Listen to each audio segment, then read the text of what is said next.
యేసునందు చేరువచ్చిన దేవుని పిల్లలైన మీలో ప్రతి వారికి వందనాలు సమర్పిస్తూ ఉన్నాను.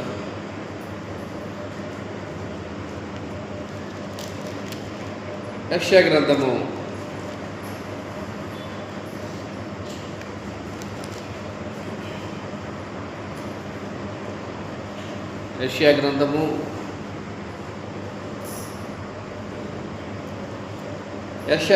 52వ అధ్యాయము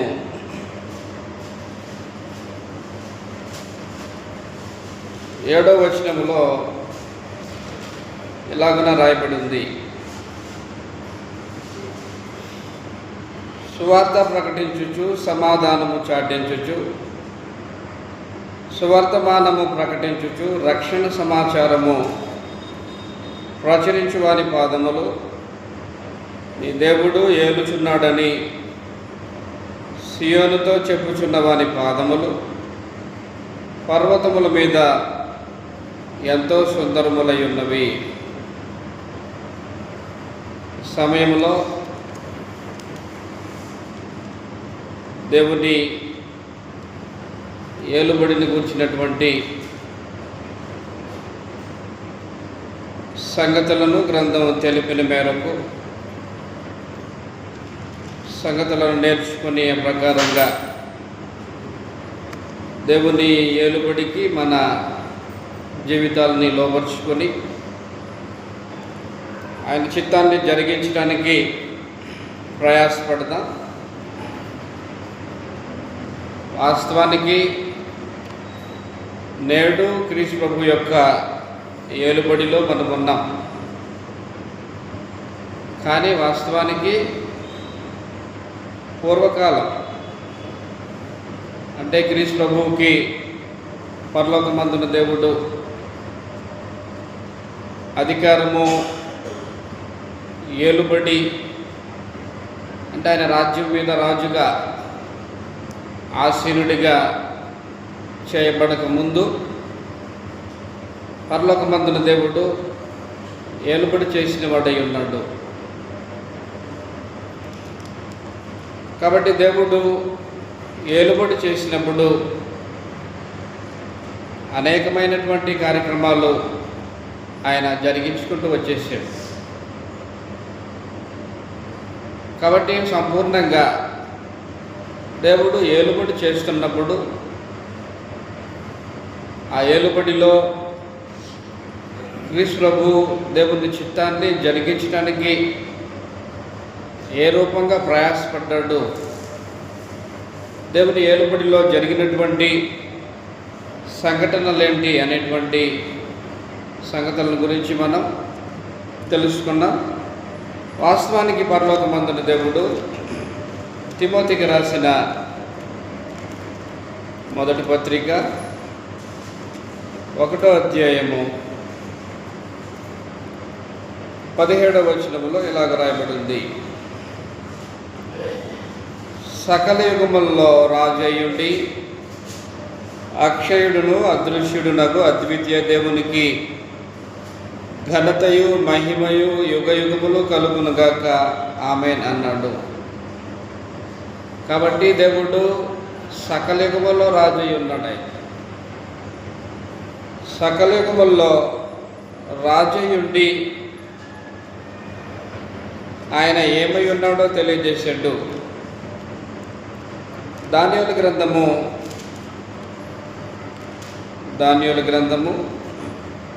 2వ అధ్యాయము 47వ వచనములో దానియేలు గ్రంథం 2:47 మరియు రాజు ఈ మర్మమును బయలుపరచుటకు నీవు సమర్థుడవైతివే, నీ దేవుడు అంటే నెబుకద్నెజరు దానియేలుతో మాట్లాడుతున్నాడు. దానియేలుతో నీ దేవుడు దేవతలకు దేవుడును రాజులకు ప్రభువును మర్మములు బయలుపరచువాడునై ఉన్నాడని దానియేలుకు ఉత్తరం ఇచ్చెను అనేసాడు. కాబట్టి ఏలుబడి చేసేది పరలోకమందున దేవుడు. కాబట్టి ఆయన సకల యుగములో రాజు అయి ఉండి దేవతలకు దేవుడు, రాజులకు ప్రభు అయి ఉన్న దేవుడు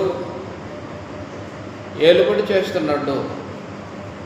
సియోను నీ దేవుడు ఏలుచున్నాడు అనేసన్నాను. సియోను అంటే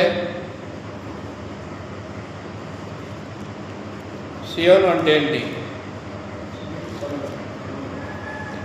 క్రీస్తు ప్రభు సంఘం. సియోను నీ దేవుడు ఏలుచున్నాడు అంటే క్రీస్తు ప్రభు సంఘమా? నీ దేవుడు ఏలుచున్నాడు. క్రీస్తు ప్రభు సంఘానికి ప్రవచన రూపము సియోను. గురువారం బైబిల్ తరగతిలో వాటిని గురించి వచ్చిన ప్రజలు సంగతులు తెలుసుకున్నారు.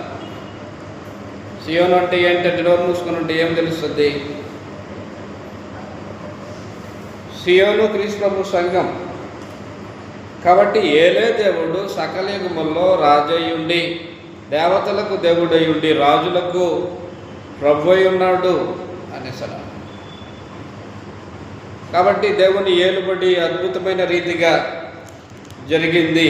కాబట్టి సంఘాన్ని ఏలుబడి చేసే దేవుడు లేదా సియోనును ఏలుబడి చేసేటువంటి దేవుడు సకల యుగముల్లో రాజయ్యుండి అనేసి అన్నాడు.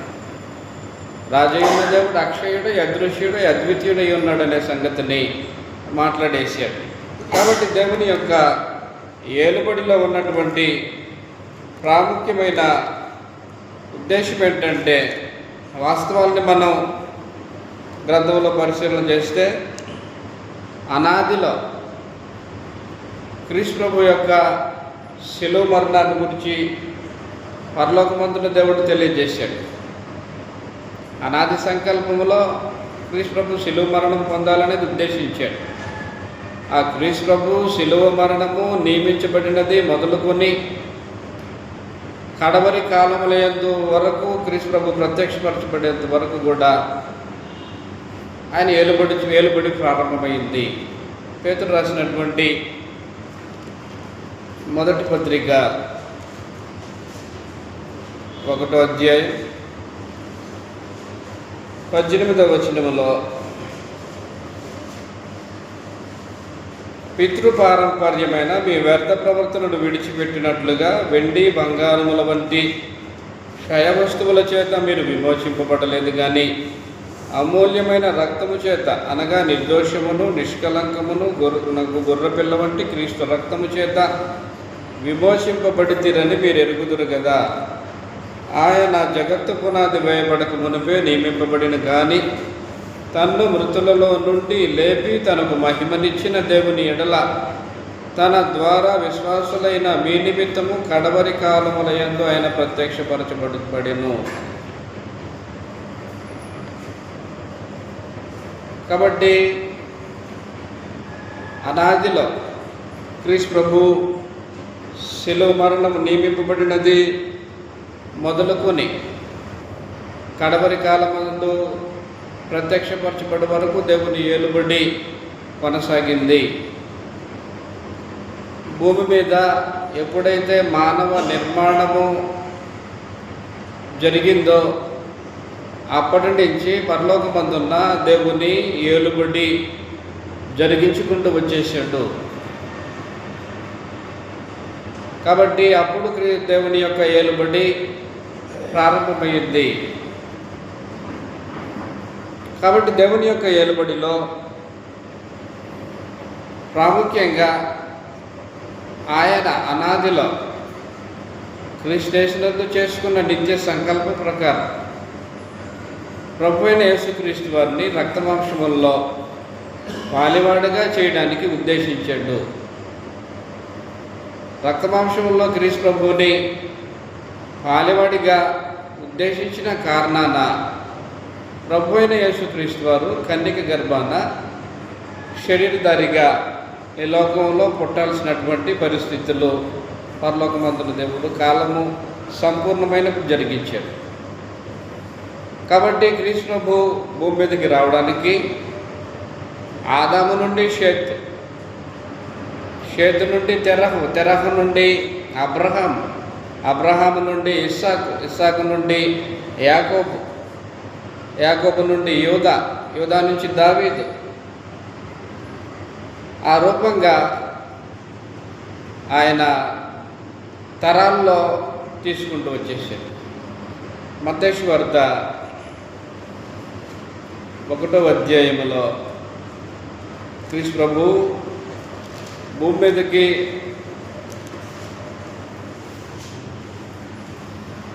ఏ రూపంగా ఎవరి ద్వారా వచ్చాడు అనేటువంటి సంగతులు తెలియజేయబడ్డాయి. ఇక్కడ 42 తరాలని తెలియజేసుకుంటూ వచ్చేసాడు. మొదటి చూస్తే అబ్రహాం కుమారుడకు దావీదు కుమారుడైన యేసుక్రీస్తు వంశవళి. అబ్రహాం ఇస్సాకును కనెను, ఇస్సాకు యాకోబును కనెను, యాకోబు యూదాను అతని అన్నదమ్ములను కనెను, యూదా తామారునందు ఫెరస్సును జరహును కనెను, ఫెరస్సు ఎస్రోమును, ఎస్రోము ఆరామును, ఆరాము అమ్మినాదాబును, అమ్మినాదాబు నయస్సోను, నయస్సోను శాల్మానును, శాల్మాను రాహాబునందు బోయజు, బోయజు రూతునందు ఓబేదు, ఓబేదు యెషయి, యెషయి రాజైన దావీదును కనెను. కాబట్టి ఈ రూపంగా మొదటి నుంచి 17 వచనాల వరకు చదివితే మొత్తం 42 తరాలు. కాబట్టి క్రీస్తు ప్రభువుని ఈ వరుసలో పరలోకమందున దేవుడు తీసుకురావడానికి భూమి మీద ఏర్పడినటువంటి ప్రతి విధమైన ఆటంకములని, అవరోధాలని తొలగించుకుంటూ క్రీస్తు ప్రభువుని కన్యక గర్భాన తీసుకురావడానికి ఉద్దేశించాడు. కాబట్టి కాలం పరిపూర్ణమైనప్పుడు క్రీస్తు ప్రభు ఈ లోకానికి వచ్చాడు. వచ్చిన తర్వాత ఆయన పెద్దవాడయ్యాడు. పెద్దవాడైన తర్వాత శిష్యులను ఏర్పాటు చేసుకున్నాడు.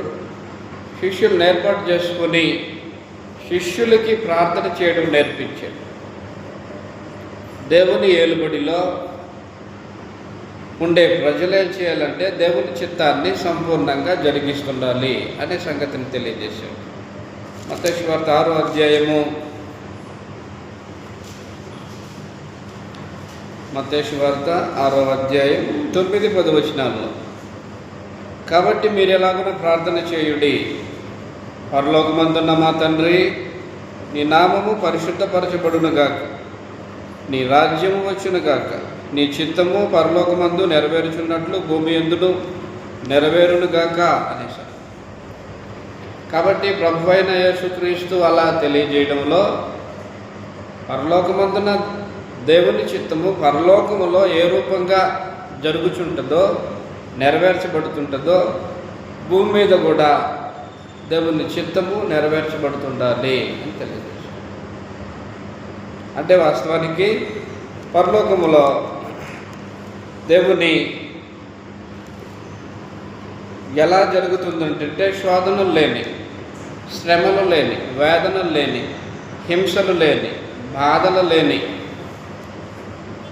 దేవదూతల మధ్య పరలోకమందున్న దేవుని ఏలుబడి, దేవుని చిత్తం జరుగుతుంటుంది. ఆ రూపంగా భూమి మీద దేవుని ఏలుబడిలో దేవుని చిత్తం ఎలా జరుగుతుండాలంటే శ్రమలుండి, బాధలుండి, హింసలుండి, ఇబ్బందులుండి దేవుని చిత్తము భూమి మీద జరుగుతుండాలి, నెరవేర్చబడుతుండాలి అని క్రీస్తు ప్రభు వారు తెలియజేశారు. కాబట్టి వారికి ప్రార్థన చేయటం నేర్పించడంలో నీ నామం పరిశుద్ధపరచబడుగాక అనేసాం. కాబట్టి దేవుని నామము, దేవుని పరిశుద్ధత మనుషులు సన్మానిస్తుండాలి అని. పూర్వకాలంలో మోషే, అహరోన్ దేవుని పరిశుద్ధతను సన్మానించని కారణాన్ని ఏం జరిగింది? దేవుడు వారికి అనుగ్రహించే వాగ్దాన దేశానికి వెళ్ళలేదు కాదు, దేవుడే మీరు పోరు అనేసి అని చెప్పేసి. సంఖ్యాకాండము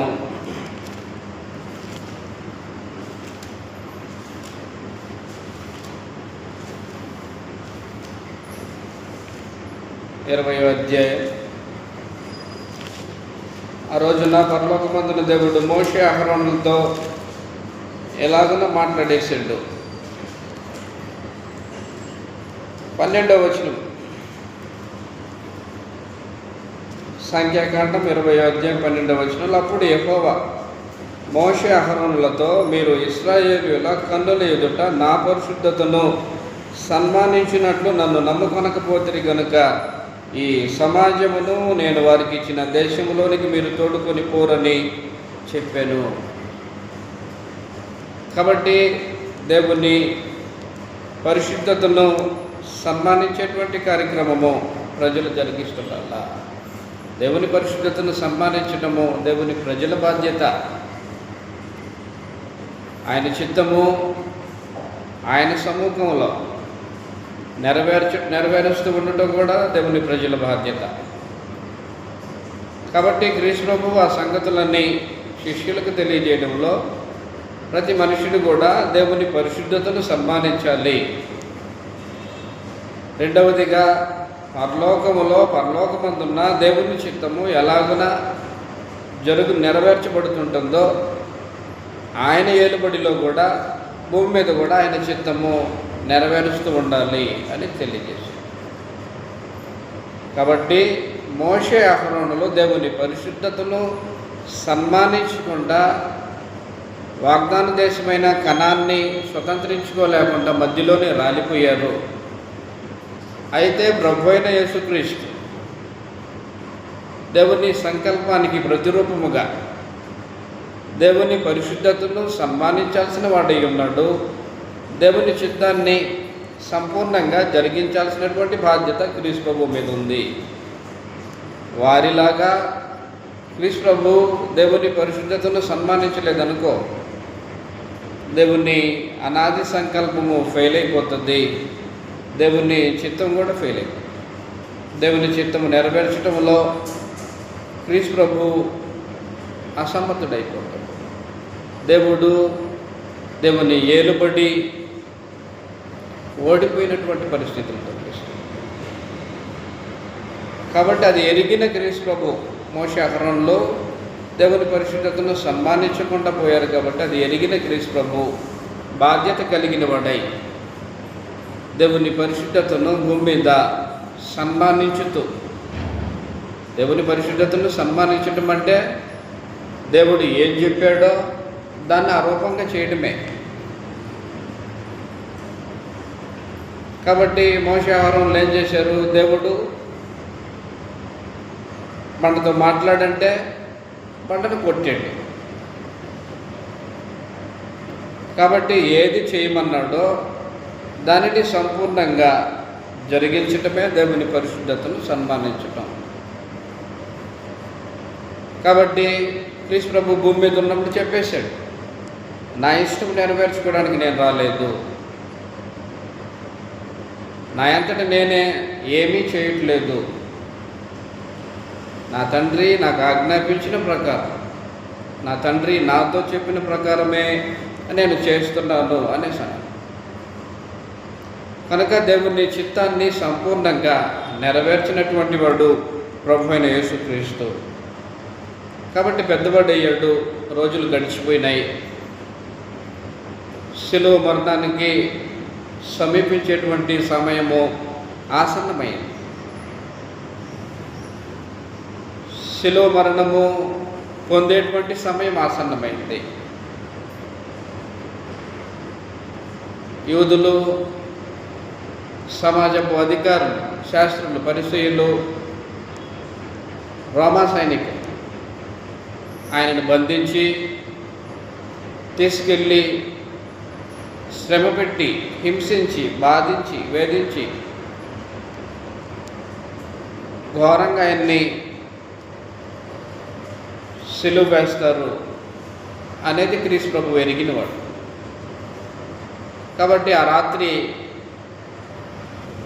గెత్సేమనే తోటలోకి శిష్యుల్ని వెంటబెట్టుకొని వెళ్ళిపోయాడు. ప్రార్థిస్తున్నాడు. ఆత్మ సిద్ధమే, కానీ శరీరము బలహీనము కనుక సహకరించట్లే. ఆత్మతో శరీరాన్ని ఏకీభవింపజేసుకొని దేవుని చిత్తాన్ని జరిగించే కార్యక్రమం జరగాల దేవుని ఏలుబడిలో. కాబట్టి వెళ్ళిపోయాడు, మోకరించాడు, వేదన పడ్డాడు, బ్రతిమలాడాడు, శరీరాన్ని ఆత్మతో ఏకీభవింప చేసుకునే రూపంగా ఆయన దుఃఖపడ్డాడట. మరణమగునంతగా దుఃఖపడ్డాడు. ఏం బాధ, ఏం పాపం చేసాడని. ఏం పాపం చేయలే. ఆయన పవిత్రుడు కదా, పరిశుద్ధుడు కదా, నిర్దోషుడు కదా, పాపంలో చేరకుండా ప్రత్యేకమైన ఉన్నవాడు కదా. ఆయన అంతగా మరణమగునంతగా ఆయన దుఃఖపడాల్సినటువంటి పరిస్థితి ఎందుకు వచ్చిందంటే మానవ పాపమునకు విమోచనముగా ఆ కార్యక్రమం జరిగించాల. దేవుడు అనాదిలో దాన్ని ఏర్పాటు చేసుకున్నాడు. దేవుని అనాది సంకల్పాన్ని సంపూర్ణంగా నెరవేర్చటంలో దేవుని ఏలుబడిలో క్రీస్తు ప్రభు విధేయుడై దేవుని ఏలుబడికి ఆయన జీవితాన్ని, ఆయన దేహాన్ని లోపరుచుకుని దేవుని చిత్తాన్ని సంపూర్ణంగా నెరవేర్చడానికి ప్రయాసపడుతున్నాడు. కాబట్టి జరిగిన సంఘటన మనం చూస్తే ఆయన మాటల్లోనే చూద్దాం. మత్తయి సువార్త 26వ అధ్యాయంలో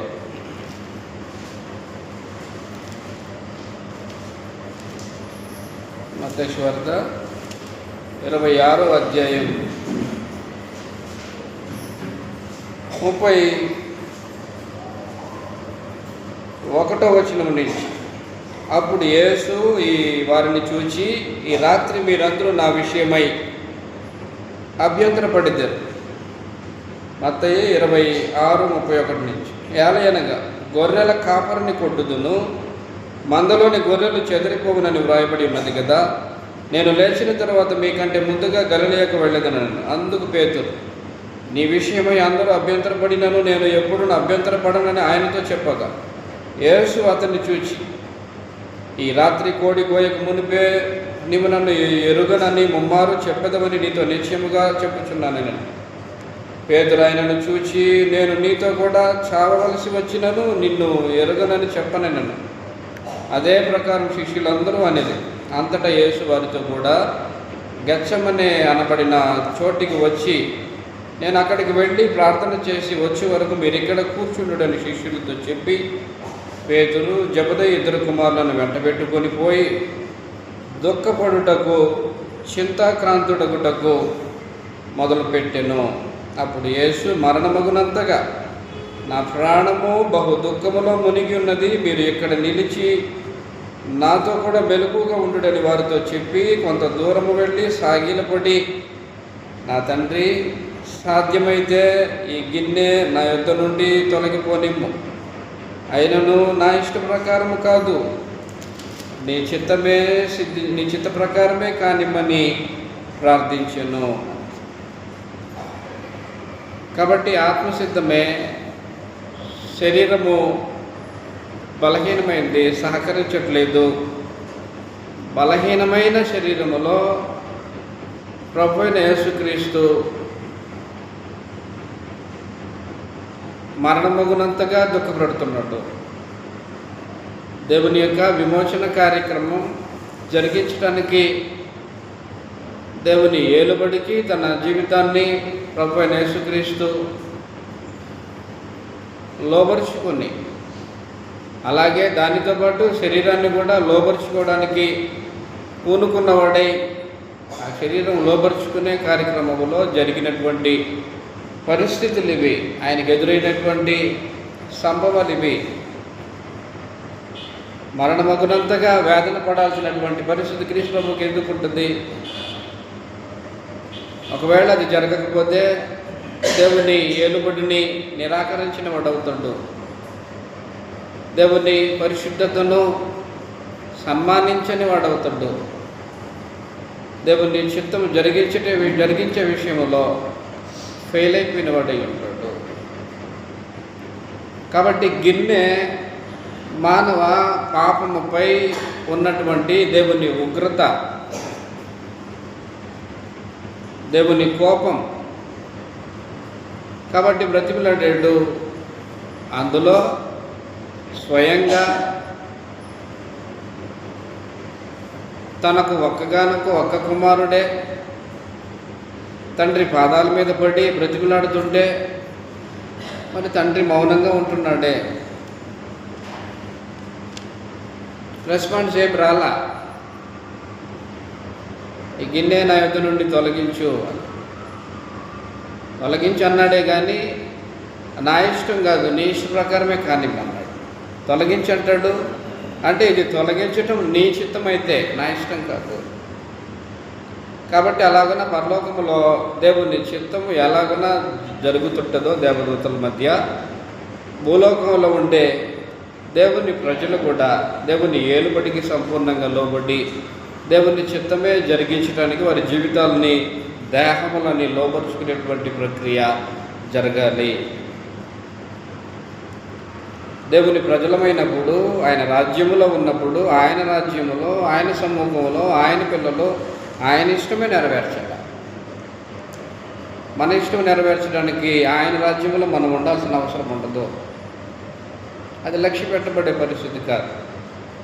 కాబట్టి ఎదురు చూశాడు, బ్రతిమలాడాడు, ప్రార్థించాడు, వేడుకున్నాడు.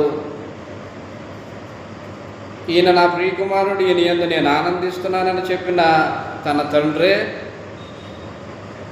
ఎలాంటి సమాధానం ఇవ్వడు. కాబట్టి మొదటిసారి అయిపోయింది. సెకండ్ టైం వచ్చాడు మరలా 40వ వచనం నుంచి. ఆయన మరలా శిష్యుల యొద్దకు వచ్చి వారు నిద్రించుట చూచి, ఒక గడి అయినను నాతో కూడా మేలుకొని ఉండలేరా? మీరు శోధనలో ప్రవేశింపకుండానట్లు మెలకువగా ఉండి ప్రార్థన చేయుడి. ఆత్మసిద్ధమే కానీ శరీరము బలహీనమని పేతురుతో చెప్పి మరలా రెండవ మారు వెళ్ళి, నా తండ్రి, నేను దీనిని త్రాగితేనే కానీ ఇది నా యొద్ద నుండి తొలగిపోవటం సాధ్యము కాని ఎడల నీ చిత్తమే సిద్ధించునుగా కానీ ప్రార్థించి రెండోసారి వెళ్ళాడు. మళ్ళా ఆకాశము దేవుని సింహాసనం, భూమి దేవుని పాదపీఠ. ఆ పాదముల మీద పడి పొర్లాడుతున్నాడు. నా తండ్రి, ఈ గిన్నె ఈ ఉగ్రత పాత్ర నా ఎదురు నుంచి తొలగించమని బ్రతిమలాడతాడు. మరలా నీ చిత్తమే అంటే ఈ ఉగ్రత పాత్రలో ఉన్నది నేను త్రాగితేనే కానీ అని కూడా ప్రార్థన చేశాడు. కాబట్టి దేవుని ఉగ్రతను మానవ పక్షంగా ప్రభు అయిన యేసుక్రీస్తు వారు అనుభవించడానికి తను తాను లోబర్చుకున్నాడు, తను తాను దేవునికి అప్పగించుకున్నాడు. కాబట్టి సుడిగాలి పర్యటన, శిష్యులు అలసిపోయి ఉన్నారు. అలసిపోయి ఈయన మరణమగునంతగా బహు దుఃఖంలో ఉండి ప్రార్థిస్తుంటే వీరు నిద్రపోతారు. కాబట్టి వచ్చి వారిని లేపాడు. మరలా నేను మీతో పాటు మీ మధ్య సజీవంగా ఉండేది ఈ కొద్దిసేపే, కానీ నాతో పాటు మెలకుగా ఉండలేరా అని మరలా వారితో మాట్లాడి రెండవసారి వెళ్ళిపోయారు. రెండవసారి కూడా దేవుడు ఏమి స్పందించలే. ఒక్కగానొక్క కుమారుడు, తండ్రి ఎంతో ప్రేమించినటువంటి కుమారుడు బ్రతిమలాడుతుంటే దేవుని యొక్క హృదయము ఎలా స్పందించిందో చెప్పేదానికి అవకాశం ఉండదు.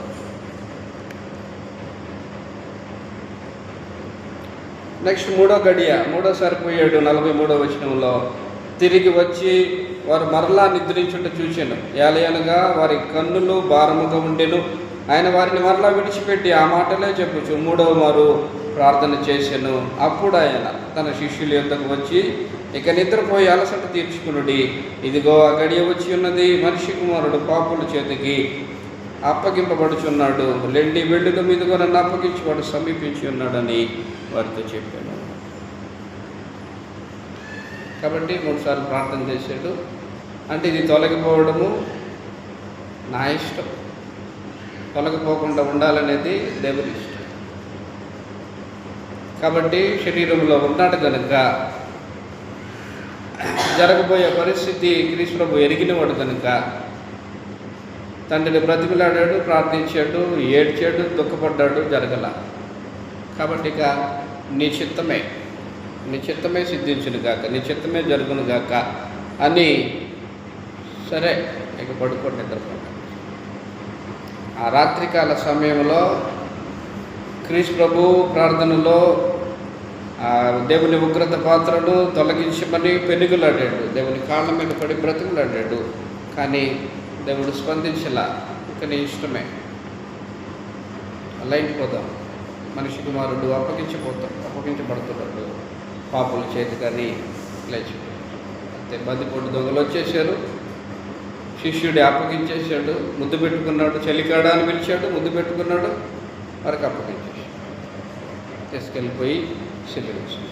కాబట్టి దేవుడు ఏలుబడి చేస్తుంటే ఆయన ఏలుబడిలో సంగతులు ఈ రూపంగా జరుపుకుంటూ వచ్చాయి. అంటే ఏం జరుగుతాయంటే ఆయన పరిశుద్ధత సన్మానించబడుతుంటుంది, ఆయన చిత్తము జరుగుతుంటుంది. కాబట్టి క్రీస్తు ప్రభు ఈ కార్యక్రమాన్ని జరిగించాడు. కాబట్టి నేడు కూడా ఆయన రాజ్యంలో ఉన్నటువంటి మనం, ఆయన ఏలుబడిలో పరలోకమందు దేవుని చిత్తం ఎలాగో జరుగుతుంటుందో భూమి మీద కూడా ఆయన ప్రజల బాధ్యతగా దేవుని చిత్తం జరిగిస్తుండాలి, నెరవేర్చబడుతుండాలి ఆయన రాజ్యంలో. కాబట్టి దేవుని చిత్తం జరిగించబడాలంటే, నెరవేర్చబడాలంటే, దేవుని పరిశుద్ధత సన్మానించబడాలంటే మన దేహాలని లోపర్చుకోవాలి దేవుని ఏలుబడికి మన జీవితాన్ని లోపరుచుకునే కార్యక్రమం జరగాలి. దేహము లోపరుచుకోనంతకాలము, జీవితాన్ని లోపరుచుకోనంతకాలము కూడా దేవుని ఏలుబడిలో మనం కొనసాగేటువంటి పరిస్థితులు ఉండవు. కాబట్టి క్రీస్తు ప్రభు సంగమా లేదా సియోను, నీ దేవుడు ఏలుచున్నాడు అని. కాబట్టి క్రీస్తు ప్రభు సంఘము ఏలుబడిలో, సంఘంలో ఉండే ప్రజల యొక్క బాధ్యత దేవుని పరిశుద్ధతను సన్మానించడం, ఆయన చిత్తాన్ని సంపూర్ణంగా నెరవేర్చేటువంటి కార్యక్రమం. ఇకపోతే రెండవది, దేవుడు తన ఏలుబడిలో ఉన్నటువంటి ప్రజల యొక్క క్షేమాన్ని జరిగించేవాడు. ప్రజల యొక్క క్షేమ విషయంలో వారికి మేలు జరగడానికి పరలోకమందున దేవుడు జరిగిస్తూ ఉంటాడు సమస్తంలో. రోమీయులకు రాసిన పత్రిక 8వ అధ్యాయము 28వ వచనములో ప్రజల క్షేమాభివృద్ధి కలుగు చేస్తున్నటకై పరలోకమందున దేవుడు సమస్తమును జరిగిస్తుంటాడు. 8:28 దేవుని ప్రేమించి వారికి, అనగా ఆయన సంకల్పము చొప్పున పిలువబడిన వారికి మేలు కలుగుటకై సమస్తమును సమకూడి జరుగుచున్నవని ఎరుగుదుము అనేసి. అంటే జరిగించుచున్నాడు అని దాన్ని. కాబట్టి దేవుని ఏలుబడి తన ప్రజల క్షేమాభివృద్ధిని కలుగు చేస్తున్నటకై సమకూడి జరిగించేవాడు పరలోకమందున దేవుడు. అంటే దేవుని ఏలుబడిలో ఉన్న ప్రజల మేలు కొరకై దేవుడు సమస్తమును జరిగిస్తుంటాడు. మనుషులకి ఎదురయ్యే శ్రమలు కావచ్చు, ఇబ్బందులు కావచ్చు, కష్టాలు కావచ్చు, నిరాశ కావచ్చు, సొంత వారే ద్వేషం పెంచుకొని హాని చేసేటువంటి, హింసించేటువంటి పరిస్థితులు కావచ్చు. ఈ పరిస్థితులన్నీ కూడా వారి మేలు కొరకే పరలోకమందున దేవుడు జరిగిస్తుంటాడు.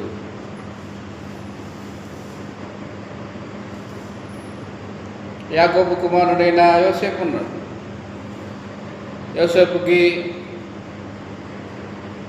కలలు కనేటువంటి అలవాటు. కలలు కంటుంటాడు. ఆ కళల యొక్క భావాన్ని కూడా తండ్రికి, తన అన్నదమ్ములకు తెలియజేస్తుంటాడు.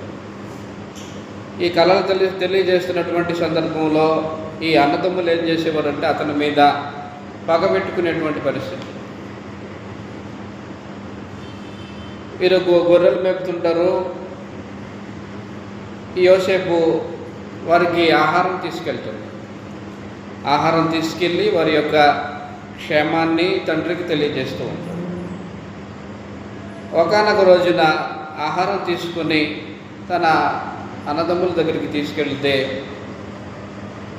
వస్తున్నటువంటి యోసేపును అన్నదమ్ములు చూచి, ఈ కలలు కనేవాడు వస్తున్నాడు, వీడి కళలు ఏమవుతాయో చూద్దామని ద్వేషంతో అతన్ని పట్టుకొని గోతులో వేసేసాడు, బాధించి.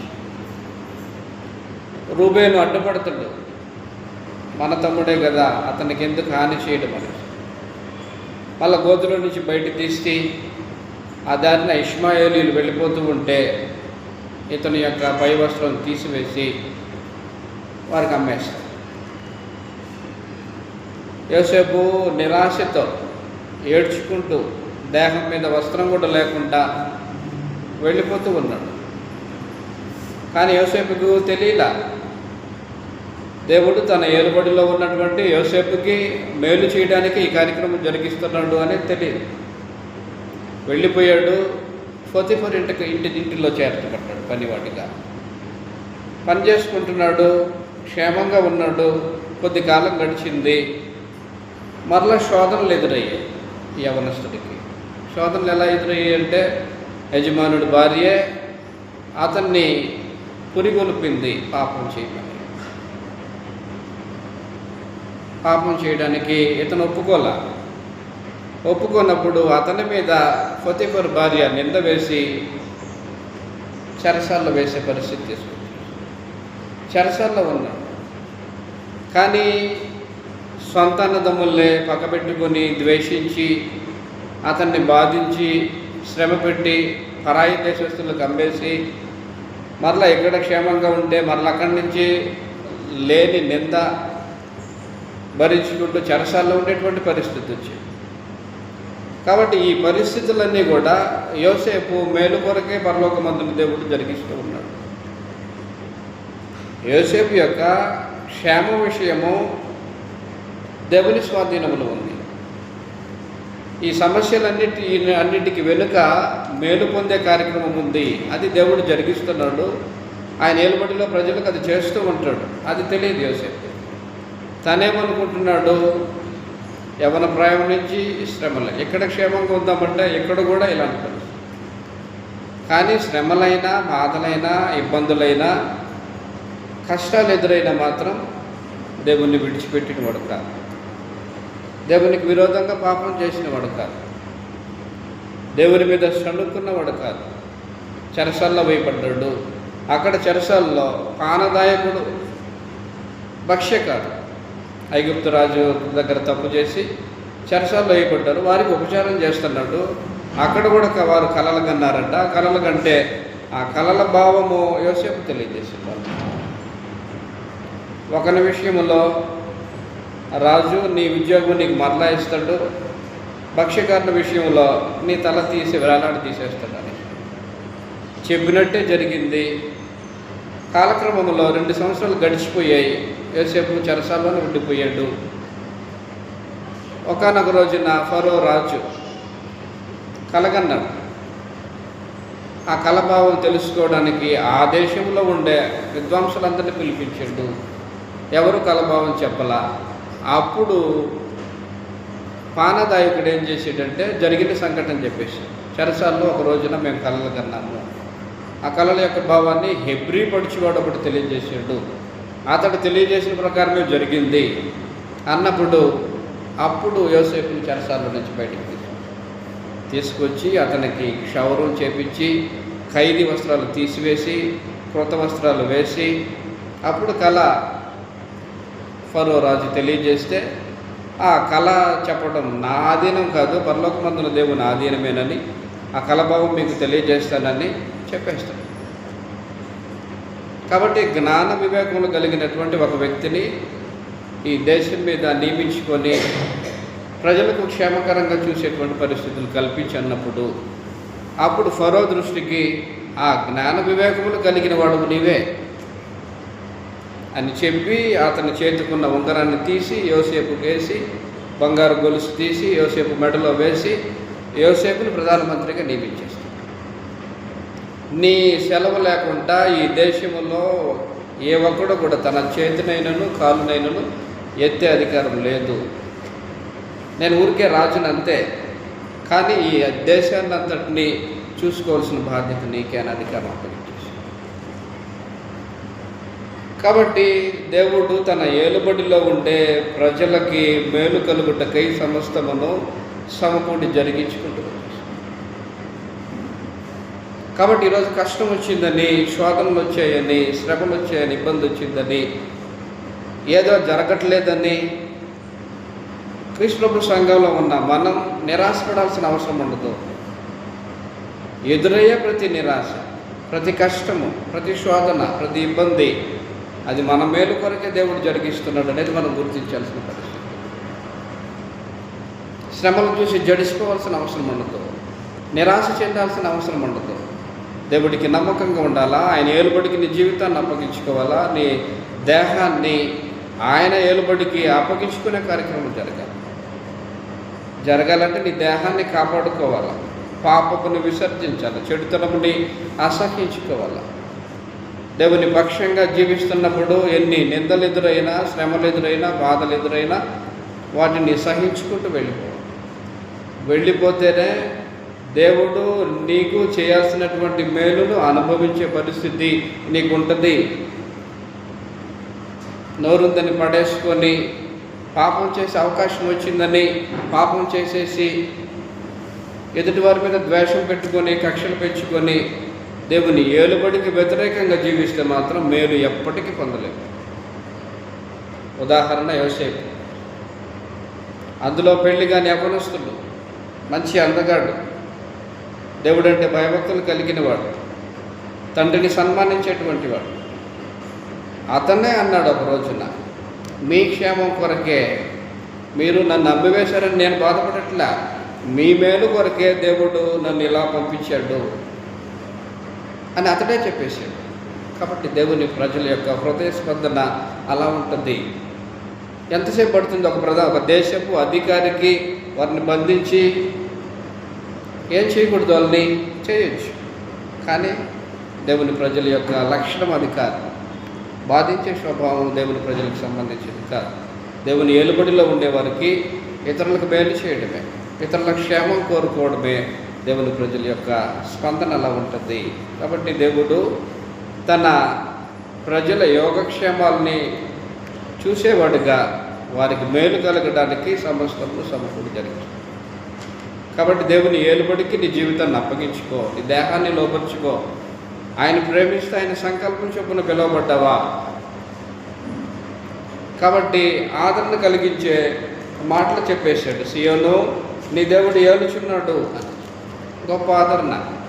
కాబట్టి దేవుడు ఏలుచుంటే నీకు క్షేమం కలుగుద్ది, నీకు ఆదరించే మాటలు తెలియజేస్తాడు ఆయన. నీకు ఆదరణ కలుగుద్ది, నీకు క్షేమాభివృద్ధి కలుగుద్ది.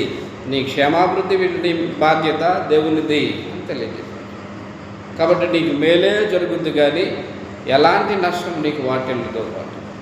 ఆయన ప్రేమిస్తున్నావా? ఆయన ఏలుబడికి అప్పగించుకో, ఆయన సంకల్పం ప్రకారం జీవించడానికి ప్రయత్నం చేస్తున్నాడు. కాబట్టి సువార్త, క్రీస్తు ప్రభు సంఘానికి సువార్త ఏంటంటే నీ దేవుడు ఏలుచున్నాడు. ఆయన సమాధానపరిచే దేవుడు, సమాధానం కలుగు చేసే దేవుడు, సమాధాన స్థితిని కలుగు చేసే దేవుడు, హృదయాలకి నెమ్మదిని కలుగు చేసేటువంటి దేవుడు. ఆయన ఆదరణ కలిగించేవాడే కానీ కష్టపెట్టి హింసించి బాధింపబడే పరిస్థితుల్ని మనుషులకు కల్పించు. నీకు శ్రమ వచ్చినా, ఇబ్బంది వచ్చినా అది కొద్ది కాలమే. కానీ శ్రమ పడకుండా మహిమ పొందేదానికి అవకాశం ఉండదు. సుఖం కోరుకుంటే ఖచ్చితంగా వేదన పడతావు. దేహాన్ని శ్రమకు, అందులో అవయవాల్ని అప్పగించుకున్నావంటే క్రీస్తు ప్రభు పక్షంగా శ్రమపడే మనసు నీకు ఉండాలి. చేతులు ముడుచుకొని ఏమీ చేయకుండా ఉండడం కాదు. దేవుని ప్రజలకు శ్రమలు వస్తాయి, ఇబ్బందులు వస్తాయి, హింసలు ఎదురవుతాయి, నిందలు కూడా ఎదురవుతూ ఉంటాయి. వాటన్నిటిని భరించుకుంటూ, సహించుకుంటూ, కీడుకు ప్రతి కీడు చేయకుండా దేవుడు ఉన్నాడు, చూసుకుంటాడు. ఇది జరిగిందంటే ఇది నా మేలు కొరకే అనే రూపంగా వెళ్ళిపోతూ ఉంటాడు. చదువుకుందాం చివరిగా యెషయా గ్రంథము 52వ అధ్యాయము ఆయన సియోనుకి సువర్తమానం తెలియజేశాడు. 52:7 సువర్తమానం ప్రకటించుచు రక్షణ సమాచారం ప్రచురించు వాని పాదములు నీ దేవుడు ఏలుచున్నాడని సియోనుతో చెప్పుచున్న వాని పాదములు పర్వతముల మీద ఎంతో సుందరములై ఉన్నవి. కాబట్టి దేవుడు తన ఏలుబడిలో ఉన్న ప్రజలకు ఆదరణ కలిగించేటువంటి, కాబట్టి దేవుని ఏలుబడిలో క్రీస్తు ప్రభు సంఘంలో ఉండే ప్రజలు బ్రతకడానికి ఇష్టపడాలి. జీవితాన్ని ఆయన ఏలుబడికి లోబర్చుకోవడానికి, దేహాన్ని లోబర్చుకొని జీవించడానికి బ్రతకాలి. కాబట్టి దేవుని ఏలుబడికి నీతి న్యాయం ఆధారం. కాబట్టి మనము ఆయన ఏలుబడిలో ఉన్నప్పుడు ఆ నీతిని జరిగిస్తున్నారు, న్యాయంగా ప్రవర్తిస్తున్నారు. నేను ఎలా చేయడం న్యాయమేనా అనేది ఎప్పటికప్పుడు ప్రశ్నించుకుంటూ దేవుని సింహాసనానికి ఆధారమైనటువంటి నీతి న్యాయములని జరిగిస్తూ ఉండాలి. కీర్తన గ్రంథం 89వ కీర్తనలు 89, 14 నీతి న్యాయములు నీ సింహాసనమునకు ఆధారములు, కృపాసత్యములు నీ సన్నిధానవర్తులు అనేసారు. ఇర్మియా గ్రంథం 9వ అధ్యాయము, ఇర్మియా గ్రంథం 9వ అధ్యాయం 23-24 యెహోవా ఇలాగ సెలవిచ్చుచున్నాడు, జ్ఞాని తన జ్ఞానమును బట్టి శూరుడు తన శౌర్యమును బట్టి అతిశయింపకూడదు, ఐశ్వర్యవంతుడు తన ఐశ్వర్యమును బట్టి అతిశయింపకూడదు. అతిశయించువాడు దేనిని బట్టి అతిశయింపవలనగా భూమి మీద కృప చూపుచు నీతి న్యాయములు జరిగించుచున్న యెహోవాను నేనేనని గ్రహించి నన్ను పరిశీలనగా తెలుసుకొనుటను బట్టి అతిశయింపవలెను. అట్టి వాటిలో నేను ఆనందించువాడునని యెహోవా సెలవిచ్చుచున్నాడు. కాబట్టి నీతి న్యాయములు చొప్పున ఆయన పరిపాలన చేస్తున్నాడు. కాబట్టి దేవుని ఏలుబడిలో ఉండేటువంటి ప్రజలు బాధ్యతగా దేవుని చిత్తం జరిగిస్తుండల్లా, నీతి న్యాయములను అనుసరిస్తూ జీవిస్తూ ఆయన చిత్తానికి లోపరుచుకునే కార్యక్రమం జరగాలి. కాబట్టి ఆదరణ కలిగించే మాటల్లో సువర్తమానం తెలియజేశాడు.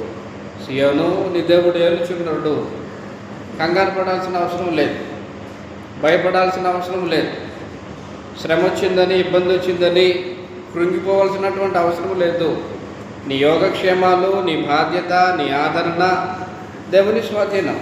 ఆయన చూసుకుంటాడు. నీకు వచ్చే శ్రమలు, ఇబ్బందులు, ఇరుకులు, నిరాశ నీ మేలు కొరకే. అది గుర్తించుకొని దేవుని చిత్తానికి లోబడి ఆయన సంకల్పం చొప్పున పిలువబడిన రూపంగా జీవించాలని తెలియజేశాడు. కాబట్టి సువార్తను ఆయన